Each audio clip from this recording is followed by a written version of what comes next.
नमस्ते, मैं हूं किशोर रजवाणी और अब आज का न्यूज रैप। सोनम वांगचुक ने भूख हड़ताल खत्म करने के लिए केंद्र सरकार के सामने अपनी शर्तें रख दी। उन्होंने सरकार को एक चिट्ठी लिखी जिसमें उन्होंने नीट पर संसद में चर्चा कराने और छात्रों पर एक्शन नहीं लेने की शर्त के साथ कई मांगे रखी। सोनम वांगचुक का कहना है अगर सरकार उन्हें लिखित आश्वासन देती है तो वह अनशन खत्म कर देंगे। सीजेपी के संस्थापक अभिजीत दीपके ने अस्पताल में भर्ती सोनम वांगचुक से अनशन खत्म करने की अपील की। उन्होंने सोनम वांगचुक की सेहत को लेकर चिंता जताई और कहा कि अनशन खत्म होने के बाद भी शिक्षा मंत्री धर्मेंद्र प्रधान के इस्तीफा देने तक उनका प्रदर्शन जारी रहेगा। सुप्रीम कोर्ट ने सीजेपी के प्रदर्शन के दौरान प्रदर्शनकारियों पर पुलिस की कार्रवाई के खिलाफ तत्काल सुनवाई से इनकार कर दिया। सुनवाई के दौरान मुख्य न्यायाधीश ने कहा कि उनके पास घटना के वीडियो देखने के लिए वक्त नहीं है। दिल्ली के जंतर मंतर से सोनम वांगचुक को हटाए जाने के खिलाफ दाखिल जनहित याचिका को दिल्ली हाई कोर्ट ने खारिज कर दिया। याचिका में मांग की गई थी कि सोनम वांगचुक को जंतर मंतर से हटाने के मामले में दखल दिया जाए, लेकिन कोर्ट ने जवाब दिया कि सोनम वांगचुक की पत्नी इस मामले में पहले ही याचिका दायर कर चुकी हैं। जंतर मंतर पर चल रहे छात्रों के प्रदर्शन के बीच एनसीपी प्रमुख शरद पवार और सुप्रिया सुले ने संसद में प्रधानमंत्री नरेंद्र मोदी से मुलाकात की। मुलाकात की तस्वीरों में प्रधानमंत्री खुद हाथ पकड़कर शरद पवार को ले जाते हुए नजर आए, जिसके बाद तीनों नेताओं के बीच काफी देर तक कई मुद्दों पर चर्चा हुई। अयोध्या में राम जन्मभूमि तीर्थ क्षेत्र ट्रस्ट के सीईओ पद के लिए 5000 से ज्यादा लोगों ने आवेदन भेजे। वहां ट्रस्ट की 3 सदस्यों वाली एक कमेटी इन आवेदनों की जांच करेगी। इसके बाद इंटरव्यू के आधार पर नए सीईओ की नियुक्ति की जाएगी। सूत्रों के मुताबिक 15 अगस्त तक नए सीईओ के नाम का ऐलान किया जा सकता है। केंद्र सरकार ने पिछले 2 साल में अश्लील कंटेंट दिखाने और कानून के उल्लंघन के आरोप में 50 ओटीटी प्लेटफॉर्म को बैन कर दिया। लोकसभा में केंद्रीय मंत्री अश्विनी वैष्णव ने इसके बारे में जानकारी दी और बताया कि डिजिटल प्लेटफॉर्म के लिए बनाए गए नियमों का मकसद नागरिकों और खासकर बच्चों को सुरक्षित इंटरनेट मुहैया कराना है। केंद्र सरकार ने राज्यसभा में जवाब देते हुए साफ किया कि E20 पेट्रोल से गाड़ियों के इंजन खराब होने के कोई सबूत नहीं मिले। हालांकि सरकार ने माना कि E20 पेट्रोल की वजह से पुरानी गाड़ियों में माइलेज 2 से 5% तक कम हो सकता है। साथ ही सरकार ने साफ किया कि पेट्रोल में 20% से ज्यादा एथेनॉल मिलाने पर अभी कोई फैसला नहीं लिया गया है।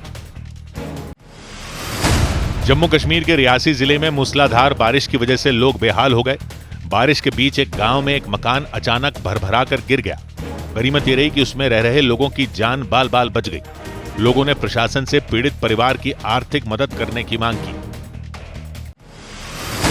जम्मू कश्मीर के राजौरी में भारी बारिश के बाद पहाड़ खिसकने से राजौरी थन्ना मंडी सड़क बंद हो गई। सड़क पर पेड़ समेत भारी मात्रा में मलबा इकट्ठा हो गया। उसके दोनों तरफ कई यात्री फंस गए, जिसके बाद प्रशासन ने मलबा हटवाने का काम शुरू किया। लद्दाख के करगिल के किरगिचू में बादल फटने के बाद अचानक आई बाढ़ से तबाही मच गई। सड़कों और पुलों पर मलबा इकट्ठा हो गया। सेना ने प्रशासन के साथ मिलकर मलबा हटाया और एक टेम्पररी पुल बना दिया ताकि लोगों को आने जाने में परेशानी न हो। जम्मू कश्मीर के पुंछ में बारिश के बीच पहाड़ का हिस्सा खिसकने की वजह से नेशनल हाईवे ठप हो गया। सूरनकोट इलाके में पहाड़ से मिट्टी के साथ पत्थर नीचे गिरे और सड़क पर मलबा जमा हो गया। जानकारी मिलने पर प्रशासन की टीम वहां पर पहुंची और मलबा हटाने में जुट गई। उत्तराखंड के पिथौरागढ़ में भीषण बारिश के कारण धारचूला गुंजी नेशनल हाईवे पर पहाड़ का एक बड़ा हिस्सा टूटकर गिर गया। पहाड़ से बड़े बड़े पत्थर और मलबा गिरने से हाईवे पूरी तरह बंद हो गया, जिससे सड़क के दोनों तरफ कई किलोमीटर लंबा जाम लग गया। जम्मू कश्मीर के किश्तवाड़ के एक गांव में लगातार हो रही बारिश के कारण सड़कें टूट गईं। गांव का बाकी इलाकों से संपर्क टूट गया। भीषण बारिश की वजह से कई मकानों के गिरने का खतरा भी बढ़ गया। लोगों ने प्रशासन से उन मकानों में रहने वालों को सुरक्षित जगहों पर भेजने की अपील की। जम्मू कश्मीर के रियासी जिले में लगातार हो रही बारिश की वजह से सलाल डैम के सभी गेट खोल दिए गए। इससे चिनाब नदी का जलस्तर खतरे के निशान तक पहुंच गया। प्रशासन ने लोगों से नदी के आसपास नहीं जाने की अपील की। जम्मू के अखनूर में चिनाब नदी का जलस्तर बढ़ने के बाद प्रशासन ने अलर्ट जारी कर दिया। खतरे को देखते हुए प्रशासन ने परगवाल गांव में सायरन बजाकर लोगों को अलर्ट किया और नदी किनारे नहीं जाने की अपील की। गुजरात के नवसारी में भारी बारिश से कावेरी नदी में आए उफान के बाद प्रशासन ने अलर्ट जारी कर दिया। वहां नदी के किनारे बना रिवर फ्रंट और ताड़केश्वर महादेव मंदिर पानी में डूब गया, जिसके बाद प्रशासन ने नदी के किनारे जाने पर रोक लगा दी। गुजरात के वलसाड़ में लगातार हुई भारी बारिश ने लोगों की मुश्किलें बढ़ा दी। वहां कई इलाकों में सड़कों से लेकर दुकानें तक बारिश के पानी में डूब गईं। इसके साथ ही कुछ दफ्तरों के अंदर भी पानी घुस गया, जिससे वहां रखे दस्तावेज और बाकी सामान भी पानी में डूब गया।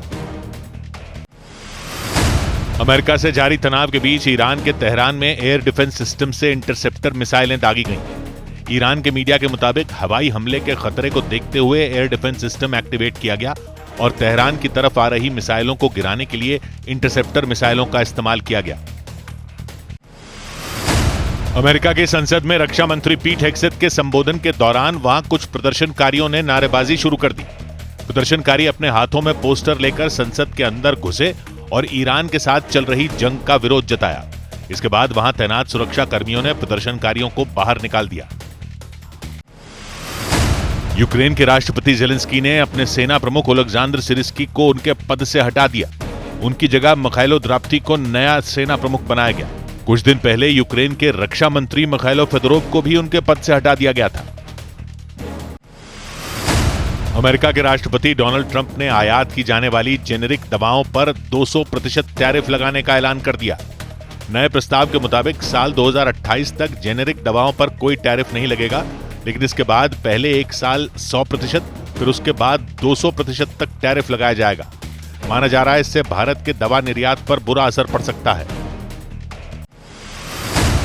अमेरिका और ईरान के बीच जारी जंग से कच्चे तेल के दाम में और तेजी आई।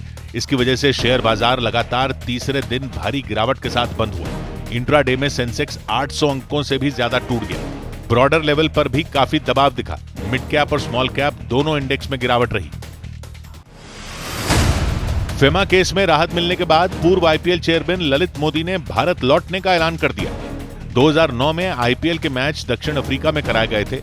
ईडी का आरोप था कि मैच करवाने के लिए विदेश में पैसे भेजने में नियमों का पालन नहीं किया गया था और नियमों के उल्लंघन के आरोप में ईडी ने ललित मोदी पर करोड़ों का जुर्माना लगाया था। I'm really happy with the verdict yesterday. It's really been a great day. 16 years I have fought. America के कारोबारी एलोन मस्क की कंपनी स्पेसएक्स ने अंतरिक्ष में सैटेलाइट के मरम्मत के लिए एक रोबोटिक व्हीकल लॉन्च किया। ये रोबोटिक व्हीकल अंतरिक्ष में बंद हो चुकी सैटेलाइट को फिर से चलाने में मदद करेगा ताकि वो लंबे समय तक काम कर सकें।